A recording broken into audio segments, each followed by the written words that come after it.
तो आदाब, नमस्कार, गुड इवनिंग, सत श्री अकाल। एक बार फिर आप तमाम लोगों का स्वागत है क्राइम तक की कहानी के इस एपिसोड में। उम्मीद है पूरी फैमिली अच्छी होगी, अपना ख्याल रख रही होगी। आज वीक का पहला दिन मंडे और नए हफ्ते की शुरुआत, और ये हफ्ता काफ़ी उथल पुथल भरा रहने की उम्मीद है। ख़ास तौर पर एक सबसे अच्छी चीज़ जो होने जा रही है वो परसों यानी कि 23 अगस्त शाम 6:04 पर ऊपर वाले से यही दुआ है कि सब कुछ ठीक हो और चंद्रयान 3 उत्तरी ध्रुव पर, वहाँ की ज़मीन पर, धरती पर लैंड करे। तो ये पहला देश बन जाएगा पूरी दुनिया में जो उत्तरी ध्रुव पर लैंड करेगा। और फिर वहाँ के रहस्य और रोमांच के बारे में जो बहुत सारी चीज़ें हैं, शायद उस पर से पर्दा उठे। कल, चूँकि ये परसों होगा, कल बहुत सारे लोगों के बार बार मेल आ रहे थे चांद के पूरे रहस्य और चांद के जन्म से लेकर चांद के अंदर है क्या, चांद क्यों इतना ज़रूरी है, चांद के बिना धरती या हम सब का क्या होगा, क्या ये चांद हमेशा रहेगा, क्या चांद हमेशा धरती से यूं ही दिखाई देता रहेगा, क्या चांद वाकई उतनी ही खूबसूरत है जितनी हम सब बातें करते हैं, चांद के गड्ढों का राज क्या है, चांद की दूरी कितनी है, चांद पर जाने में इतना वक्त क्यों लगता है, क्या चांद पर दो इंसान आपस में बात करें तो एक दूसरे को सुन सकते हैं, चांद पर पानी, बर्फ़, पेड़ पौधे, मौसम, इनकी सच्चाई क्या है। तो आपके चक्कर में मैं भी बहुत सारी चीज़ें पढ़ रहा हूँ। कल मेरी कोशिश यही है कि पूरे चांद के रहस्य और रोमांच की पूरी, और चांद के जन्म से लेकर अब तक की पूरी कहानी आपके सामने रखूँगा कल की कहानी में। लेकिन आज की कहानी, सना खान, बीजेपी की नेता। पिछले हफ्ते मैंने आपको सना खान की मौत के बाद गुमशुदगी और लाश की पहेली को लेकर पूरी कहानी सुनाई। लेकिन अब इस केस में बहुत सारी नई चीज़ें हो गई हैं और मुझे लगा कि वो सारी चीज़ें अब जानना ज़रूरी है। तो सना खान केस में जो सनसनीखेज खुलासा किया है नागपुर पुलिस ने, वो अपने आप में ये सोचने पर मजबूर करता है कि क्या वाकई ऐसा हो सकता है। लेकिन उस खुलासे की बात करें आपको थोड़ा सा, बहुत सारे लोगों ने जिन्होंने नहीं सुनी है। सना खान नागपुर की रहने वाली एक बीजेपी की नेता, जो नागपुर शहर के भारतीय जनता पार्टी युवा मोर्चा की महामंत्री, एक उभरती हुई ठीक ठाक नेता, परिवार भी ठीक ठाक, माँ कांग्रेस की कार्यकर्ता, पिता एक बिजनेसमैन, और बहुत तेज़ी से सना खान ने राजनीति की दुनिया में अपने कदम बढ़ाए। 1 अगस्त को सना नागपुर से निकलती है जबलपुर के लिए अपने एक दोस्त अमित साहू से मिलने के लिए। 2 अगस्त को सना खान गायब हो जाती है। 3 मोबाइल थे, तीनों बंद हो जाते हैं। माँ नागपुर में एक पुलिस कंप्लेंट लिखाती हैं। नागपुर पुलिस इसके बाद जबलपुर पहुंचती है। जिस अमित साहू के पास वो मिलने गई थी वो गायब था। अब वहाँ पुलिस तफ्तीश करती है और आखिरकार 9 दिन के बाद यानी 11 अगस्त को नागपुर पुलिस अमित साहू को गिरफ्तार करती है। गिरफ्तार करने के बाद जो खुलासा होता है वो ये होता है कि अमित साहू ने जबलपुर में ही सना खान को मार डाला। मारने के बाद उसकी लाश अपनी डिक्की में रखी और फिर एक हिरन नदी है जबलपुर में करीब 40-45 किलोमीटर दूर, वहाँ ले जाकर लाश फेंक दी।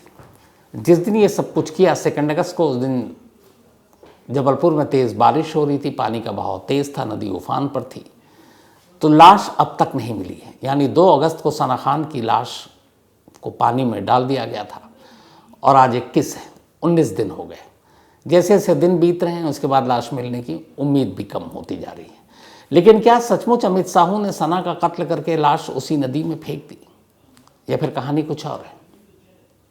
जब तक लाश नहीं मिलती तब तक मौत को लेकर भी सवाल उठेगा। और सबसे बड़ी बात यह कि अमित साहू ने सना का कत्ल क्यों किया। पिछली बार मैंने आपको बताया था कि अमित साहू एक होटल खोलने जा रहा था, उसका अपना ऑलरेडी ढाबा है, और सना ने उसमें 50 लाख रुपए लगाए थे, जो सना की माँ के इल्ज़ाम और FIR में लिखा हुआ है। और वो 50 लाख रुपए वो दे नहीं रहा था। सना वापस लेने के लिए वो पैसे गई थी और इसी बीच दोनों में झगड़ा हुआ और अमित ने कत्ल कर दिया। ये कहानी पूरी जब सना खान गायब हुई उसके बाद मैंने आपको डिटेल में सुनाई। अब कहानी यहाँ से आगे शुरू होती है। पुलिस ने अमित साहू को गिरफ्तार किया, उसके साथ उन 2 लोगों को गिरफ्तार किया जिसमें एक का नाम धर्मेंद्र है, जो सना के कत्ल या फिर उसको लाश को ठिकाने लगाने में मददगार थे अमित के। अब सवाल सबसे बड़ा यही था कि अमित ने सना का कत्ल क्यों किया। तो जब पुलिस ने तफ्तीश की तो धीरे धीरे परतें खुली। पता चला कि सना और अमित ने इसी साल अप्रैल में कोर्ट मैरिज कर ली थी, शादी है, उसके डॉक्यूमेंट्स हैं। तो अब अगर शादी कर ली तो फिर उसने सना का कत्ल क्यों किया, ये भी सवाल था। और फिर सना के मोबाइल कहाँ के, तीन मोबाइल थे। बहुत सारी ऐसी चीज़ें थी जिसने पुलिस को घुमा रखा था और पुलिस को लगता था कि अमित साहू कुछ छुपा रहा है। अब पुलिस ने अपनी तरफ से तफ्तीश शुरू की, पूरी इन्वेस्टिगेशन, और उसी के बाद एक सनसनीखेज खुलासा हुआ है जिसकी वजह से कहा जा रहा है कि सना खान का कत्ल हुआ है। नागपुर पुलिस की पूरी कहानी अब आपको सुनाता हूँ। नागपुर पुलिस के मुताबिक जब कत्ल हुआ, सना के मोबाइल तीन मोबाइल थे। तफ्तीश की गई तो पता चला मोबाइल तो 3 थे पर सिम कार्ड 3 से ज़्यादा थे। पुलिस को पहले चौथे सिम का पता चला, फिर 5वें, फिर 6ठे, फिर 7वें, 8वें, 9वें, 10वें। पता चला 10 सिम, 3 तो एक साथ मोबाइल में और 7 सिम अलग। सना खान 10 सिम यूज़ कर रही थी। अब ये बात कान खड़े करने वाली, इसलिए कि कोई भी एक आम इंसान बहुत बिजी होता है या बहुत ऐसे काम में है जिसमें हर वक्त फ़ोन भी आता है। मैक्सिमम 2 फ़ोन, बहुत ज़्यादा हो गया चलिए आप 3 फ़ोन यूज़ कर लेते हैं। बट एक साथ 10-10 सिम कोई लेकर घूमे, यहाँ पे थोड़ा शक होता है। तो जब पहली बार 10 सिम के बारे में पता चला सना के, तो नागपुर पुलिस को लगा कि ये मामला क्या है। अब नागपुर पुलिस ने उस 10 सिम और कॉल डिटेल के ज़रिए अपनी तफ्तीश शुरू की और इसी के बाद वो चीज़ें सामने आई जिसने पूरे इस कत्ल के मामले को पलट कर रख दिया। तो कई बार ऐसा होता है जब कोई कत्ल होता है या मौत, उसकी कहानी कुछ और होती है, बाद में कहानी कुछ और निकलती है। ऐसी ही कहानी कुकू एफएम के ऑडियो बुक पर भी आप सुन सकते हैं। The infamous Ryan international school murder, उसी बच्चे की कहानी जिसको लेकर क्या क्या दावे हुए। पहले एक ने कहा मैंने कत्ल किया, कैमरे पर आकर बाकायदा पुलिस भी उसको गिरफ्तार कर लेती है, लेकिन फिर बाद में कातिल कोई और निकलता है। तो कुकू एफएम के ऑडियो बुक पर इसी तरीके से कैसे कहानी पलटती है कत्ल की, the infamous Ryan international school murder case की कहानी आप सुन सकते हैं। कुकू एफएम देश का बेस्ट ऑडियो शो प्लेटफॉर्म है जिसके 15 लाख से ज़्यादा एक्टिव हिंदी पेड सब्सक्राइबर हैं और यहाँ हर महीने 4200 घंटे के कंटेंट्स के साथ ये लगातार बढ़ रहा है। कुकू एफएम ऐप पर 10,000 से ज़्यादा ऑडियो बुक हैं जिसे आप कहीं भी कभी भी सुन सकते हैं, हिंदी में सुन सकते हैं। इसमें biography, business, crime, entertainment, politics तमाम बुक हैं। क्राइम तक फैमिली के लिए इस वक्त एक खास ऑफर है। कुकू एफएम ऐप के पहले महीने के सब्सक्रिप्शन पर पूरी क्राइम तक फैमिली के लिए 50% डिस्काउंट है। यानी पहले महीने के लिए सिर्फ 49 रुपये में आपको 10,000 ऑडियो बुक का ऐसा खजाना मिलेगा जिसे आप जहाँ चाहें सुन सकते हैं और अपना ज्ञान बढ़ा सकते हैं। इस वक्त आप अपनी स्क्रीन पर एक QR कोड देख रहे हैं, इसे स्कैन करके direct Kuku FM app download कर सकते हैं। और इसके अलावा क्राइम तक फैमिली के लिए नीचे दिए गए डिस्क्रिप्शन बॉक्स में लिंक को क्लिक करें और कूपन कोड CRIME50 लगाएं, जिससे पूरी फैमिली को 50% डिस्काउंट के साथ 99 रुपये का सब्सक्रिप्शन सिर्फ 49 रुपये में मिलेगा। सना और अमित साहू की मुलाकात 2022 में हुई थी। शादी अप्रैल में हुई इस साल, लेकिन कहते हैं कि इन दोनों ने होटल का और बाकी चीज़ों का नहीं, एक और बिजनेस शुरू किया था। वो था हनी ट्रैप का। हनी ट्रैप मतलब किसी को अपने जाल में फंसाना। एक लड़की किसी लड़के को फंसाए, फिर उसकी फिल्में उतारे और उन अश्लील फिल्मों के नाम पर उसे ब्लैकमेल करे। तो अब सना खान इस चक्कर में या कैसे फंस गई? तो यहाँ पर पहली चीज़ जो है पुलिस की थ्योरी वो ये है कि सना और अमित में दोस्ती हुई, फिर प्यार हुआ, दोनों ने शादी भी कर ली। अब सना ठीक ठाक एक नेता थी, शहर में बहुत सारे लोग उसको जानते थे। उसने अमित साहू के साथ मिलकर इसी साल मार्च से बकौल नागपुर पुलिस हनी ट्रैप का धंधा शुरू किया। मतलब कानूनी तौर पर एक पति और पत्नी ने।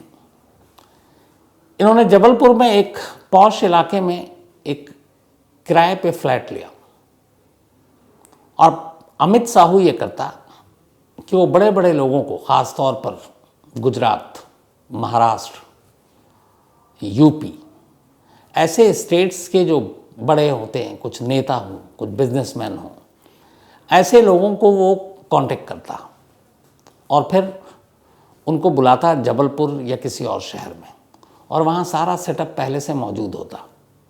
अब वो आते, इसके बाद सना खान को बाकायदा वहाँ पेश किया जाता। अब सना खान उन तमाम क्लाइंट्स के साथ होती और इस बीच उन दोनों के बीच में क्या हो रहा है ये उन्हें, जो क्लाइंट आता है उससे पता ही नहीं चलता, जबकि असल में हो ये रहा होता है कि उन दोनों के एकांत के उन लम्हों को कोई कैमरा चुपचाप कैद कर रहा होता। कैमरे में ये सारी चीज़ें कैद हो जाती। उसके बाद अब सबूत इन दोनों के पास होता। अब यहाँ से अमित साहू का रोल शुरू होता। वो शख्स को जिसको हनी ट्रैप करके यहाँ तक बुलाया गया सना खान के सामने, अब वो फ़ोन जाता और कहा जाता कि ये देखिए आपकी कुछ तस्वीरें हैं, ये वीडियो है जो आपत्तिजनक है, तो आप इतने पैसे दे दीजिए वरना इसको उजागर कर देंगे, आपके फैमिली वाले को दे देंगे। अब कोई भी ऐसा सफ़ेद पोश शख्स इन चीज़ों से तो बचेगा, तो फ़ौरन ब्लैकमेलिंग का शिकार हो जाता और उन्हें पैसे देता।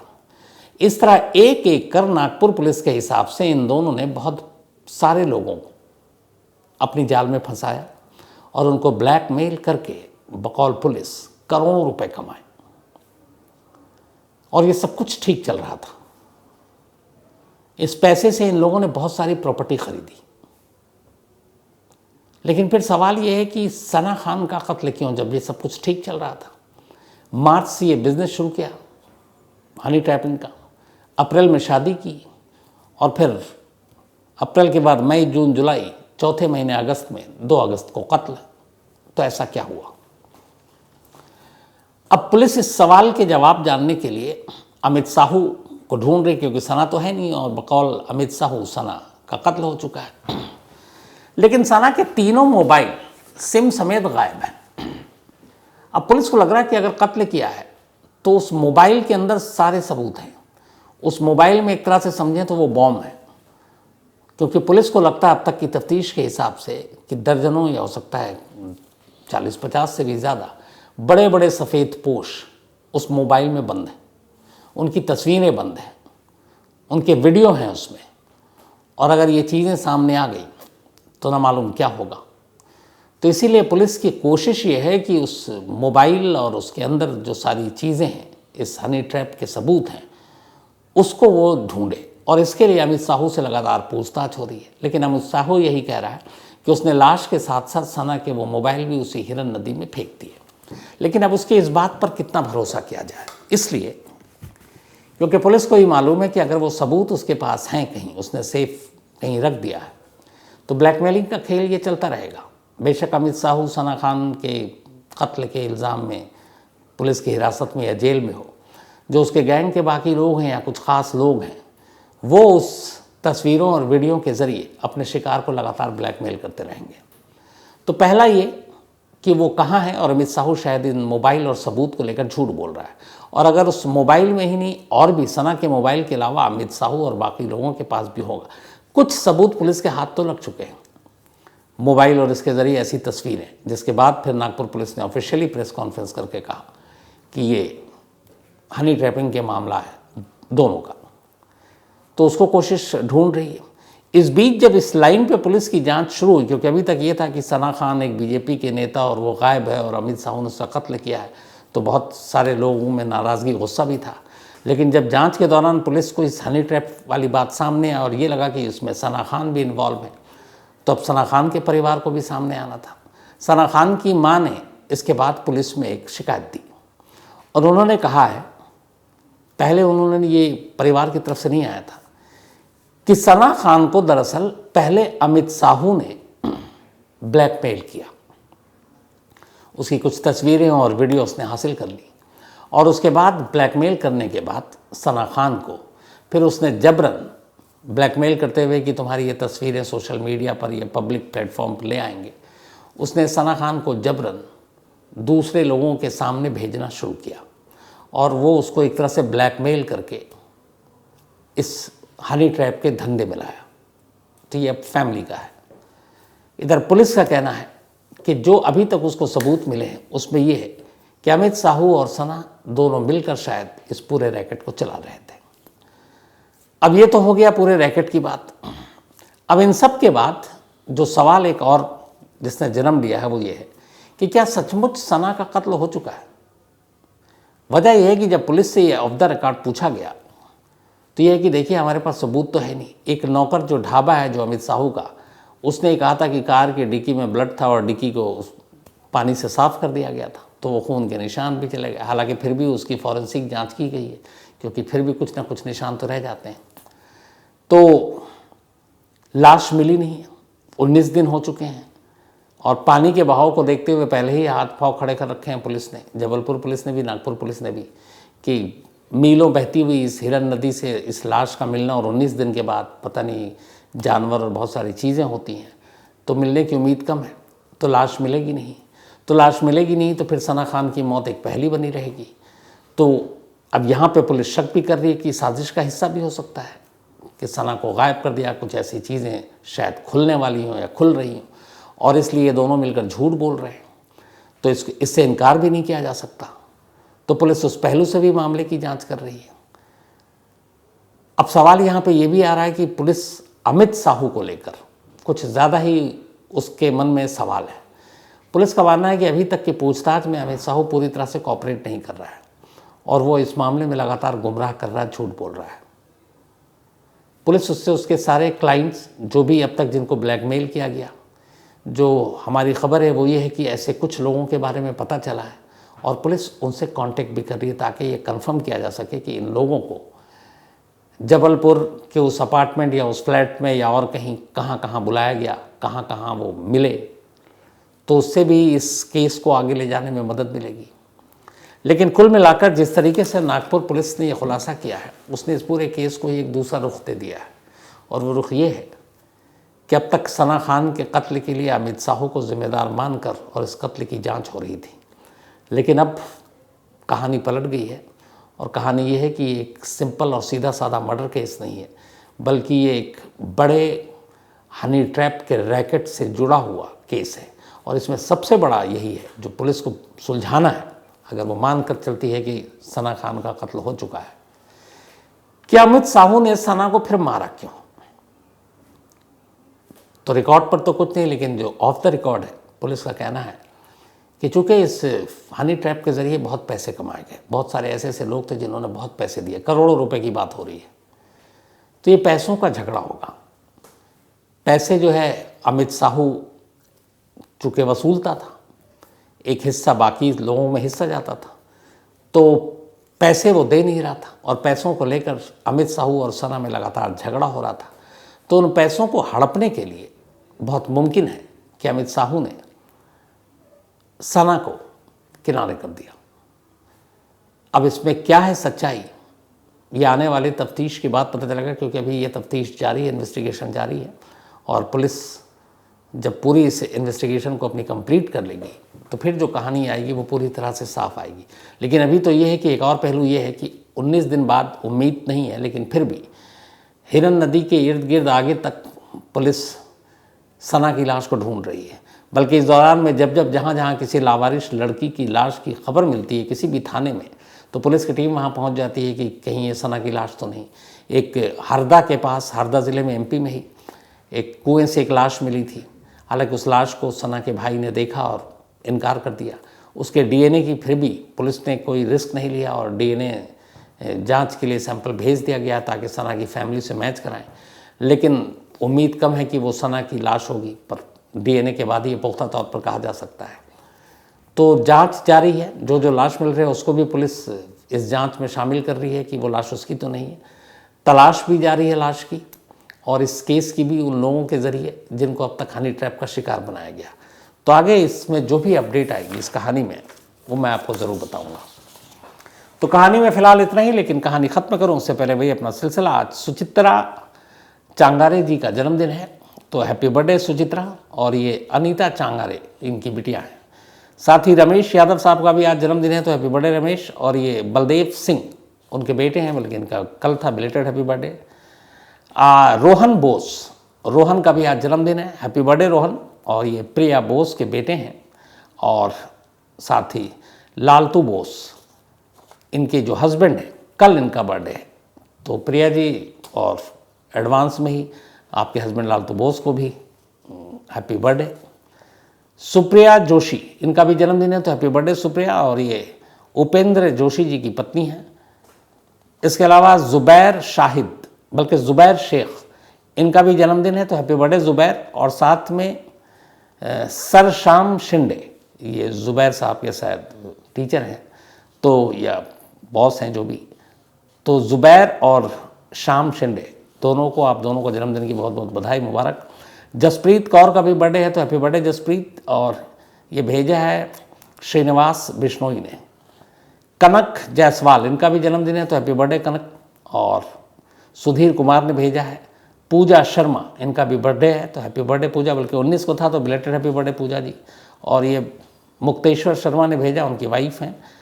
अशफाक अहमद खुशहाली, खुशहाली इनका नाम है, वाह बहुत अच्छा अशफाक साहब, हैप्पी बर्थडे आपको भी। परसों जैसे मैंने आपको बताया था फ्राइडे को कि मैं सैटरडे संडे 2 दिन इस बार दिल्ली में नहीं था और इंदौर और उज्जैन गया था, तो वहाँ बहुत सारे क्राइम तक फैमिली के मेंबर मिले।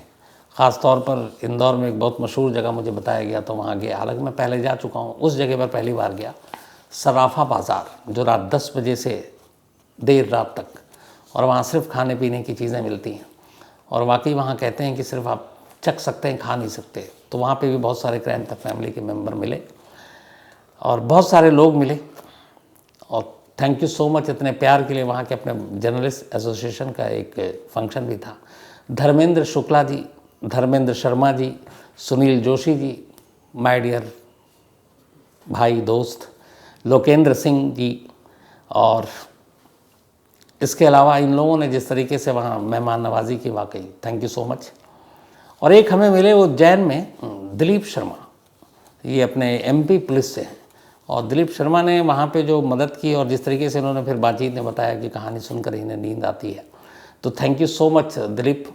जो भी किया आपने कल हम लोगों के लिए, उसके लिए दिल से शुक्रिया। आप हमेशा ऐसे ही अच्छे रहे। संदीप कुलश्रेष्ठ जी, ये हमारे सहयोगी भी हैं, हमारे साथी, हमारे रिपोर्टर, पूरा उज्जैन यही देखते हैं। इन्होंने और इनकी बिटिया ने और इनके जो खातिरदारी की। और वहाँ उज्जैन में सबसे अच्छी चीज़ लगी कि उज्जैन के जितने भी क्राइम रिपोर्टर हैं वो सब संदीप जी की वजह से इकट्ठे एक साथ मिले। करीब आधा पौन घंटे का टाइम था नहीं, तो इन लोगों से मुलाकात हुई, तो तमाम क्राइम रिपोर्टर से बात हुई। तो जब क्राइम रिपोर्टर से आप मिलते हैं तो सबसे ज़्यादा अच्छा लगता है, क्योंकि हम लोग उसी पेशे के हैं। तो ये बड़ा यादगार रहा 2 दिन, और इतना प्यार इंदौर वाले और उज्जैन के लोगों का दिल जीत लिया। और वाकई इंदौर की सफाई भी देखी, ज़बरदस्त साफ़ सुथरा शहर। लगातार 6 साल से स्वच्छ शहर का अवार्ड वही जीत रहे हैं, किसी और शहर को मौका नहीं दे रहे हैं। और एक जगह मैंने इस बार बोर्ड देखा, उसमें लिखा कि 7वीं बार भी, तो पहले से उन्होंने हक जता रखा है। लेकिन यहाँ के लोगों की मेहमान नवाजी और इनका प्यार। सुबह सुबह वहाँ मैंने पोहा जलेबी भी खाई, और सराफा बाज़ार में सारी चीज़ें। उज्जैन में फिर वो दाल बाटी शिकारपुरी भी थे, उन्होंने भी खाई। तो thank you so much Indore के लोगों और एमपी के लोगों, उज्जैन के लोगों। अनुज भारती, इन्होंने बड़ी खूबसूरत बात लिखी है। इसके अलावा नयन कुमार पटेल, इन्होंने कहानी की फरमाइश की है। Ashwini Choubey, thank you so much आपका। इसके अलावा मनीष वर्मा एडवोकेट, मैंने उस दिन कहा था वो जो सीमा और सचिन की बात थी कि कई सारे वकील अब आ गए हैं इस केस में वो करने के लिए, वाहवाही लूटने। तो मनीष वर्मा जी, आपको मैं ये बता दूं, इन्होंने कहा कि अब सारे वकील बुरे नहीं होते। अगर मुझे लगा मेरी किसी बात से आपको ठेस पहुंची, तो मेरा मकसद वो नहीं था। किसी भी पेशे में सारे लोग बुरे नहीं होते। जैसे मैं हमेशा कहता हूँ, ये जैसे क्रिमिनल होते हैं या फिर कई बार दंगे होते हैं, तो किसी भी जाति में या किसी धर्म में मुट्ठी भर लोग ही ऐसे होते हैं जो बुरे होते हैं, जिनकी वजह से सब बदनाम होते हैं।